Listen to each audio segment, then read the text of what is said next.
छोड़े के।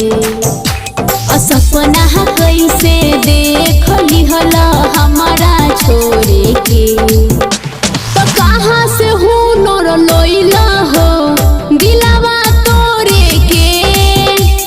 कहाँ से हुनर लहिला हो दिलवा तोरे के। तो के कहरा से सिखल जानू मुहवा मोरे के। तो कहाँ से हुनर लहिला हो दिलवा तोरे के। कहाँ से हुनर लहिला हो दिलवा तोरे के। दिलवा तोरे के। कहाँ से हुनर लहिला हो। हम तो सोचनिए जान तू नदान बाहर हो। धोखा का होला ऐसे अनजान बाहर हो। अनजान बाहर हो।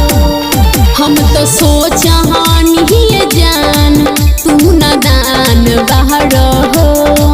धोखा का होला ऐसे अनजान बाहर हो। तो के कर चेहरा देखला आज भोरे भोरे के।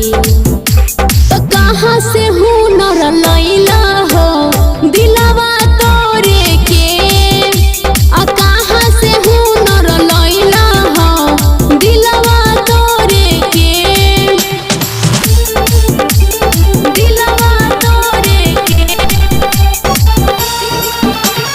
कहाँ से हुनर लइला हो।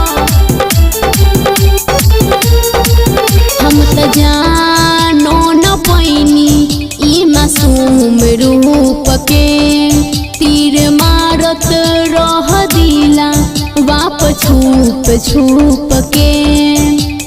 छुप के। हम तो जानो न पैनी ई मासूम रूप के। तीर मारत रह दिला बाप छुप छुप